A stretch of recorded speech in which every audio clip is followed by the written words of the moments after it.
কি হয়েছে? এরকম রাস্তায় কিছু ছেলে একে উত্তেজিত করছিল। আচ্ছা, তোমরা এখানে নিয়ে এসছো, খুবই ভালো করেছো। আচ্ছা, তুমি কি এনার নাম ঠিকানা কিছু জানো? না, এনাকে রাস্তা থেকে নিয়ে আসলাম। আমার এটা দেখে খুবই খুশি হচ্ছে। আমাদের দেশে যেমন সৈন্যরা শুধুমাত্র বর্ডার নয়, আমাদের সমাজের মধ্যেও তারা দেশ সেবা করে চলেছে।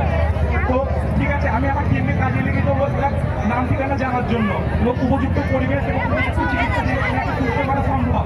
আচ্ছা, তোমরা একটা কাজ করো, এনাকে এখানে রেখে যাও। আমি আমার টিমকে এটাকে সুস্থ করার জন্য কাজে লাগাবো, আর মাঝে মধ্যে এসে খোঁজ নিয়ে যেও।